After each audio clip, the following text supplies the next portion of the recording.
COPRA nos ayuda a seguir defendiendo la libertad, la identidad y los valores que unen a todos los que compartimos la hispanidad. Juntos preservamos nuestro legado y reafirmamos nuestro compromiso con la libertad. Haz tu compra hoy y sé parte del cambio.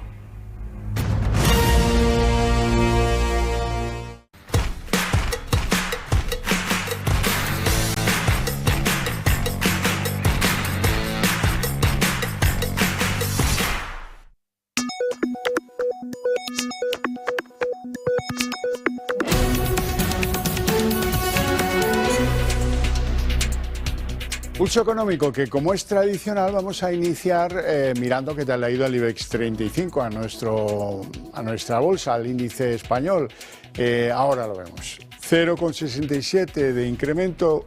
El índice general termina la sesión en 11.930,2. Algunos valores han aprovechado bien el día. IAG, viento de popa, 4,84 arriba, la que mejor se ha comportado. Endesa, 1,76 arriba. Iberdrola, 1,70 arriba. Y en el lado rojo, en el lado donde preponderan las manos vendedoras, Solaria, la que más, 3,51. Arcelor en segundo lugar, 2,09. Y en tercer lugar, el grupo perfumero Puig, que se deja en la sesión, 2,02. Y a continuación les voy a adelantar los argumentos, creo que centrales, de esa tertulia de análisis económico que mantenemos aquí cada tarde con los mejores expertos para que no se les escape un detalle. Y en nuestra tertulia económica hoy tenemos que hablar, estamos obligados a hablar del IPC. El IPC baja al 1,5% en septiembre. Es verdad que suben los alimentos, pero se ralentizan sus incrementos, a menor ritmo suben. ¿Qué más les puedo contar? Pues que los combustibles son los grandes artífices de esta caída de evolución del IPC, que la subyacente ha bajado 3 décimas y está en el 2,4, su valor más bajo desde enero del 2022. Y bueno, un panorama bastante halagüeño en materia de inflación. Y en segundo lugar, tenemos que hablar de las cuentas españolas. Hemos mandado las cuentas, el ministro Cuerpo ha mandado las cuentas de España a Bruselas y resulta que solo podrá gastar un 3% anual más hasta 2031, a menos que suban los impuestos, que suele ser una característica de algunos gobiernos. El gobierno ha enviado, como les digo, el plan de ajuste según las nuevas reglas europeas que pretenden ir ajustando ese déficit nocivo en el que pues, más o menos se han balanceado todos los gobiernos europeos. En el caso español se pretende que el déficit sea tan solo un 0,8% del PIB y que la deuda baje al 76,8% del Producto Interior Bruto, eso sí, con tiempo, Nos dan de plazo hasta el año 2041. Les presento ya a nuestros invitados en la mesa de análisis económico. Don Joaquín Robles, analista financiero. Muy buenas tardes. ¿Qué tal? Muy buenas tardes. ¿Todo bien? Todo bien. Me alegra mucho. Y don José Ignacio Enríquez, actuario financiero y presidente de varios fondos cotizados de renta fija. Así es. Buenas tardes. Muy buenas tardes, Javier. Todo fenomenal. Me alegra. ¿Qué les ha parecido la sesión? Hemos visto que el petróleo parece que se tranquiliza, parece que el compromiso de Netanyahu con Estados Unidos para no atacar instalaciones nucleares de Irán dan cierta calma y alguna ventaja, por ejemplo, las compañías aéreas que juegan con ello. Las bolsas se van acercando a máximos. El IBEX, pues ya lo ven ustedes, en 11.900 puntos. Hay quien ya está pensando que cuando llegue a los 12.000 vendrá el palo. No sé cómo lo ven ustedes. Bueno, es verdad que se ha renovado ese optimismo por parte de los inversores por varios factores, pero bueno, principalmente por esa expectativa de que se van a seguir recortando los tipos de interés, que se va a llegar a ese aterrizaje suave y que también las empresas van a seguir ganando dinero. De hecho, la atención vuelve a estar centrada en la temporada de resultados empresariales, que ya ha empezado en Wall Street con buen tono. Se espera un crecimiento alrededor de un 4,2% para el conjunto de empresas del S&P 500, por lo que parece fácil de superar expectativas si tenemos en cuenta los últimos trimestres. trimestres. En España empezaremos este jueves con Bankinter y bueno, mientras tanto en el corto plazo pendientes, ¿no?, de lo que pueda decir el BCE este próximo jueves y de la evolución de los datos económicos, pero como comentábamos, optimismo y sobre todo también por esa caída del petróleo, que era quizá el mayor foco de tensión en las últimas semanas. Señor Robles, me ha sorprendido mucho el comportamiento de la banca de inversión en Estados Unidos, que tiene unos resultados formidables, inimaginables, casi aumentan de entre el 50 y el 60%. Sí, muy buenos. La banca comercial se esperaba una caída por este inicio de los recortes en los tipos de interés, porque estrechan los márgenes de intereses. Además, algunos ejecutivos, ¿no?, de algunos bancos como JP Morgan habían sugerido que podían no batir expectativas, pero al final sí que lo han hecho, por eso han subido tanto. Y luego otros como Goldman Sachs, que subía un 45% sus beneficios en este trimestre, pues impulsado por la banca de inversión. Y lo estamos viendo y lo estamos comentando en este programa, como durante las últimas semanas cada vez hay más noticias de empresas que quieren salir a bolsas, empresas que quieren comprar a otras, que se quieren fusionar, al hilo un poco de los recortes de los tipos de interés y ese renovado optimismo de los inversores. Pues sí, estamos en un escenario cercano a la complacencia, en el sentido de que todo es positivo, hay una subida sostenida de las bolsas a nivel mundial, en el caso particular de España también, estamos en máximos de máximos, todas las semanas decimos esto, se dice muy fácil pero cuesta mucho llegar a esos niveles. La inflación parece que ya por fin en la eurozona pues estamos por debajo del 2%, en Estados Unidos los datos de empleo son magníficos, en banca de inversión comentábamos que la actividad ha sido un año magnífico en todo lo que es tanto de trading, en banca de inversión, todo lo que es el trading de acciones, de bonos, pues han sido unos ejercicios, unos trimestres gloriosos.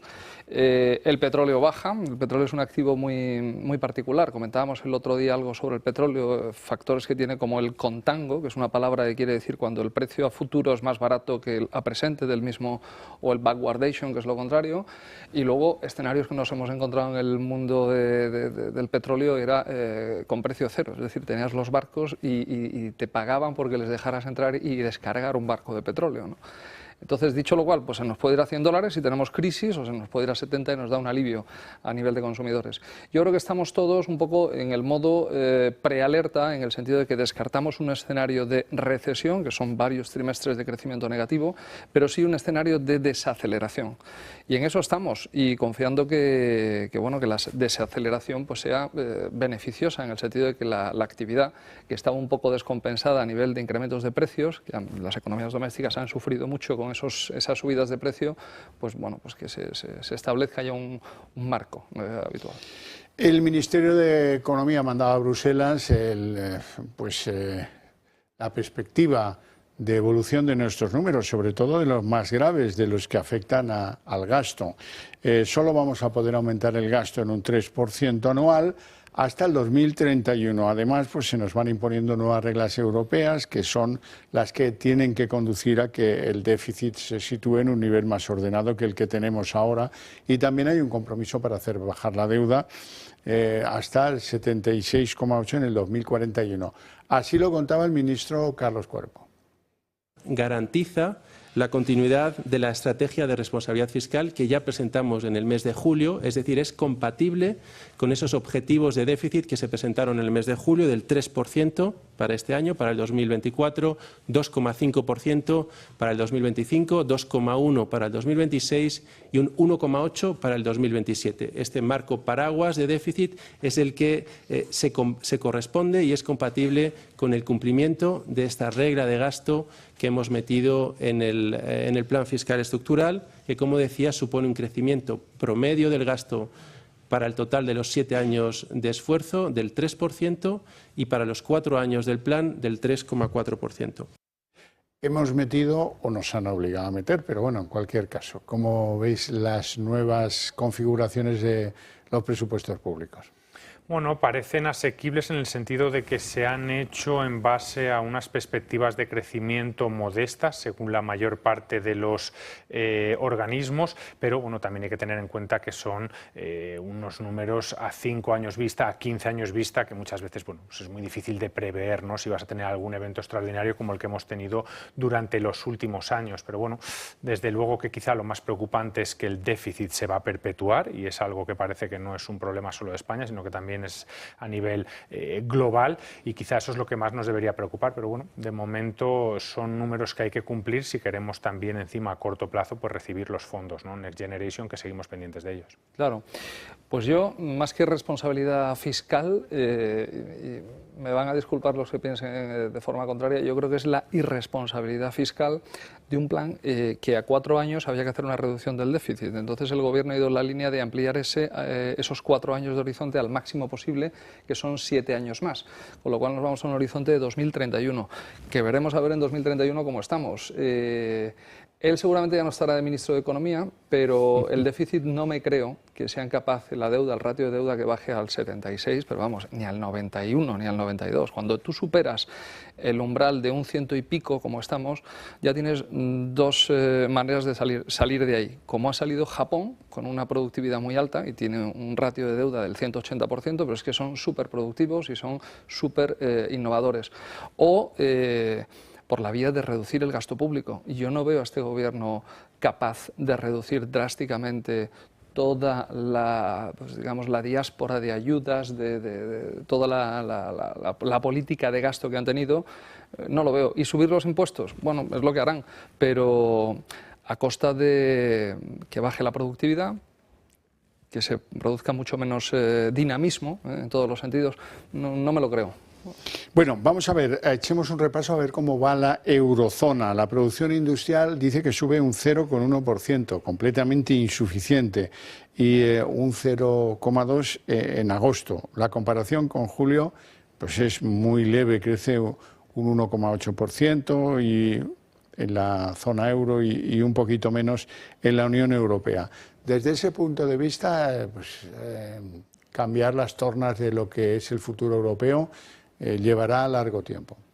Sí, desde luego que sí, aunque hayamos visto algún repunte, ¿no? En el dato mensual, la producción industrial lleva en contracción en la zona euro más de un año, en Alemania cerca de 2 años. Hay muchos factores que la están lastrando, como la inestabilidad en China, ¿no? Esa irregular recuperación que sobre todo a Alemania le está pasando mucha factura, también la volatilidad de los precios energéticos, la dificultad para conseguir mano de obra cualificada y también la incertidumbre sobre las cadenas de suministro, ¿no? Que otra vez durante las últimas semanas volvían a generar ciertas dudas con las huelgas en Estados Unidos en los puertos o también la posibilidad de que se volviera a alterar alguna ruta en Oriente Medio. Entonces quizás esta recuperación no empiece a ser más sostenida hasta el año 2025 y quizás pues este inicio, ¿no? de los recortes en los tipos de interés ayude, ¿no? a estimular esa producción industrial que por otra parte puede que sea uno de los factores junto a la inflación que esté ayudando a que el Banco Central Europeo baje los tipos más rápido. Claro.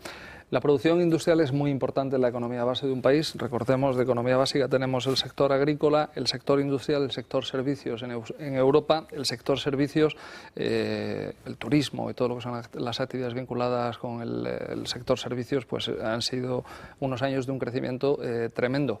A nivel industrial, desgraciadamente no. Y eso al final pues tiene una digestión muy pesada, porque cuando te adelanta China y te adelantan otros países que no tenían, pues por ejemplo en el sector industrial de la automoción, que en España es tan importante, que hemos llegado a ser, pues creo que el 4º o el 5º productor a nivel mundial. Pues cuando te cargas un sector, pero en toda la cadena de valor, desde el concesionario al que empiezas a apretarle, que es el eslabón más débil, hasta cuando llegas a la fábrica y llega un momento que los concesionarios pues cierran, pues ahora aparece el amigo chino que está dando todo tipo de facilidades a esos concesionarios de coches para que abran, haciendo lo que tenía que hacer.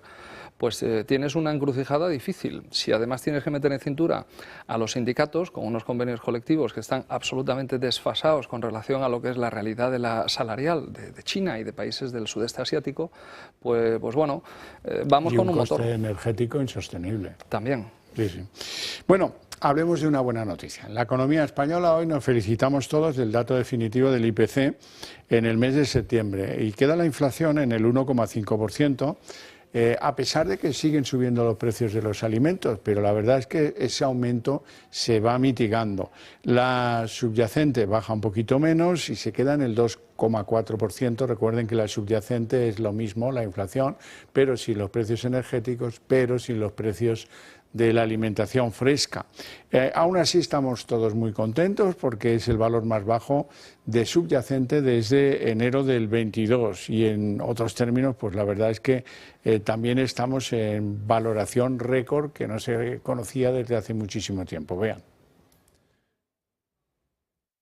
El IPC baja un 0,6% en septiembre en relación con agosto y recorta 8 décimas su tasa interanual, hasta el 1,5%. Supone la cifra más baja desde marzo de 2021, según el Instituto Nacional de Estadística.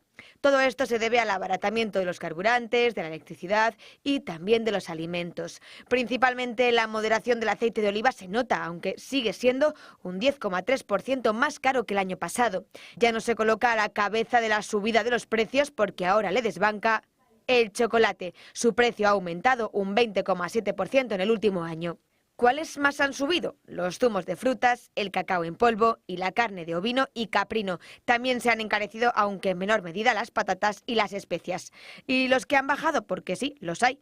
Otros aceites comestibles como el de girasol, de coco, de soja, la leche desnatada y las pizzas, cuyos precios han disminuido entre el 6% y el 3%. No, Enrique, la variable está ya en clara retirada, ¿no? Sí, el enfermo ya ha salido de la UCI, teníamos una inflación descontrolada y la hemos metido en cintura. Ha costado, pero se ha metido en cintura y ya estamos por debajo del 2%. Sigue siendo, pues a mí me resulta tristísimo que alimentos de primera necesidad y de calidad, que son los que tienen que consumir las clases más desfavorecidas, los niños, los ancianos y tal, pues tengan unos precios tan altos. Porque realmente la evolución del IPC ha sido tremenda, entonces todo eso tiene un coste desde el punto de vista sanitario y de salud pública, con una alimentación pues peor, nos alimentamos peor, desgraciadamente, de lo que nos alimentábamos antes del conflicto de la guerra de Ucrania. Cuando sube mucho la energía, sube mucho el petróleo, sube mucho la electricidad, ¿cómo me puede afectar a mí eso a la alimentación? Pues afecta porque en esa cadena inflacionaria, desde el gasoil que necesita el tractor a todo lo que hay en esa cadena de valor. El transporte. Por eso mencionabas muy bien lo de la inflación subyacente. Bueno, vamos a quitarle la inflación el efecto de la energía, a ver cómo está esto, si sigue subiendo o no. Entonces, 2,4. 2,4, sigue siendo mucho. Joaquín.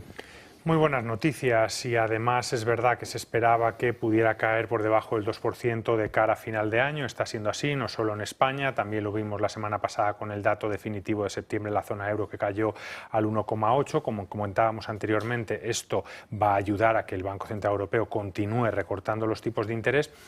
Y aquí, bueno, tampoco hay que alabar el trabajo del Banco Central Europeo porque precisamente fueron sus desproporcionados estímulos una vez que empezó la pandemia los que empezaron esta espiral inflacionaria, que es verdad que luego se agudizó con la invasión de Rusia en Ucrania, pero bueno, sí que es verdad que han logrado con esas subidas rápidas y contundentes de los tipos de interés doblegar la inflación sin que la economía entrara en una fuerte recesión o contracción económica, ¿no? De hecho, en Europa es verdad que hay signos de debilidad, sobre todo en Alemania, por su peso industrial, pero bueno, aquí en España nos hemos aprovechado de las exportaciones y sobre todo del turismo extranjero para crecer por encima del 2% y ahora, bueno, pues en principio deberían de servir de estímulo, ¿no? Estos recortes en los tipos de interés, que quizá no se vea hasta el segundo tramo de 2025, pero bueno, que nos va a ayudar, ¿no?, a mantener el crecimiento.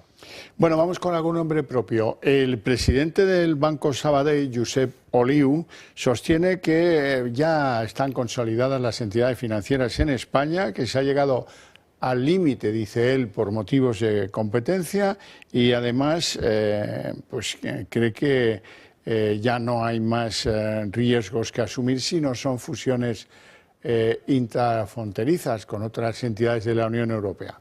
¿Cómo lo veis? Bueno, aquí cada uno defiende sus intereses, lo hemos comentado durante las últimas semanas. Él venía a decir que, oye, que esta operación, si sale adelante, no tiene por qué aportar más valor a los accionistas o no tiene por qué beneficiar a los clientes. Bueno, pues cada uno dice un poco lo que le interesa. Es verdad que el Banco Central Europeo lleva durante los últimos 10 años tratando de motivar, ¿no?, hacia una mayor consolidación. Lo hemos visto, ¿no?, cómo ha ido apoyando prácticamente todas las operaciones durante los últimos años. Pero es verdad que esta en concreto se encuentra estancada, todavía necesita la aprobación del regulador español. Se estima que podría empezar a iniciarse o que los accionistas podrían decidir si acuden o no a principios del año que viene. Y bueno, quizás estamos viendo un tono más agresivo en los directivos de Sabadell, porque al final está fuera de su control, porque el problema de esta entidad, bueno, no es ningún problema, ¿no?, pero la circunstancia de esta operación es que la mayor parte del accionariado coincide con el de BBVA, son grandes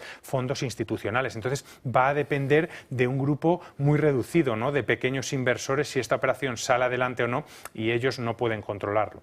Claro, pues yo lo veo tal cual lo ha explicado Joaquín, y por añadir, creo que el contexto, yo disiento de estas declaraciones del señor Olivo, al cual particularmente tengo el gusto de conocer en una cena que organizó un banquero centroeuropeo, y tuve ocasión de hablar toda la noche con él y con su hijo, que creo recordar que era actuario o matemático, y lo estaba metiendo. El padre de Olivo, el señor Olivo, ya fue banquero también, o sea que él ha continuado y bueno, pues fue una conversación casi hasta la medianoche.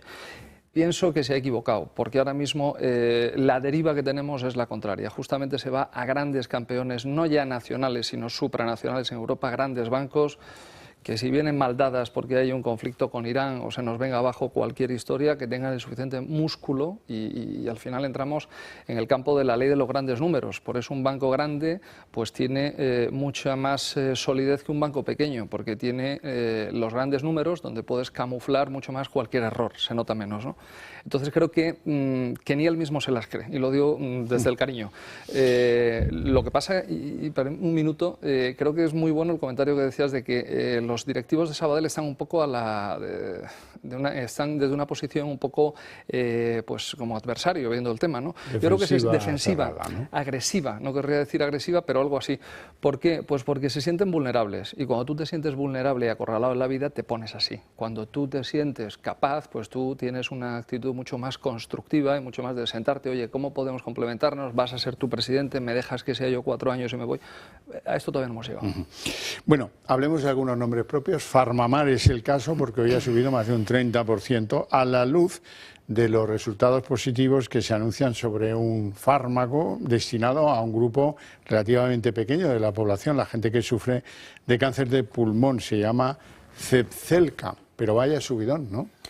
Sí, una subida cercana al 30%, como bien comentas, y prácticamente del 100% en el acumulado del año. La casuística de esta operación, ¿no?, de esta circunstancia, ha sido que Farmamar vendió los derechos, ¿no?, de este fármaco o del desarrollo, ¿no?, que venía realizando durante los últimos años también a una empresa norteamericana. Esa empresa norteamericana ha sido la que ha presentado estos buenos informes y podría estar cerca de recibir la autorización de los reguladores norteamericanos para comercializarlo. De ahí Farmamar tendría un royalty, que dicen algunas fuentes que puede ser incluso por encima, ¿no?, del doble dígito, por lo que le podría reportar ya unos buenos ingresos, pero además abre la puerta a que con ese desarrollo, con ese fármaco ya hecho y aprobado por los reguladores norteamericanos, pida la autorización aquí en España y pueda entrar en un mercado que, como bien dices, es pequeño, pero que hasta ahora no hay grandes alternativas. Claro, pues sí, estaba mirando el gráfico. En 2023 Farmamar llegó a caer casi un 40%. Es cierto que en este año pues tiene desde los mínimos de abril una revalorización del 60%. Bueno, cuando tú caes un 40% para luego volver al punto en el que estabas, no basta con subir un 40%, tienes que subir un 60% porque es multiplicativo.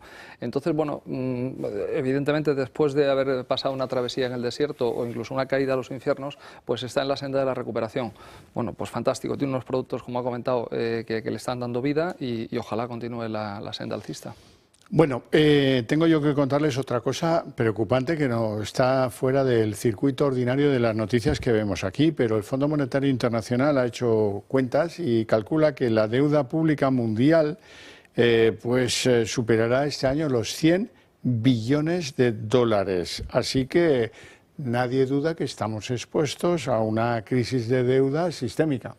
Sí, el Fondo Monetario Internacional, cuyo dirigente es la señora Cristalina, ¿no?, ellos lleva Cristalina, sí, cuentas cristalinas, pues ha hecho este reconocimiento de deuda. Son cifras realmente que ya uno pierde la noción matemática. Pero ¿cómo se reduce la deuda? Pues hay que ir también, que habría que tener presente que la semana que viene hay una reunión de los BRICS. Los BRICS son Brasil, Rusia, India, China y Sudáfrica, donde están por plantar cara a todas las transacciones internacionales en dólares, en monedas de reserva y por hacer la guerra por su lado. Y han creado una institución al margen del Fondo Monetario Internacional, que es el Banco de Desarrollo, al margen del FMI. Están en pleno... Pero nadie habla de un programa de reducción de la deuda serio y exigente. No tenemos tiempo para más, lo dejamos aquí, con mi agradecimiento a estos dos señores por sus opiniones, por su presencia en el programa y a ustedes por su paciencia e interés. A ustedes les veo después de publicidad en la redacción abierta.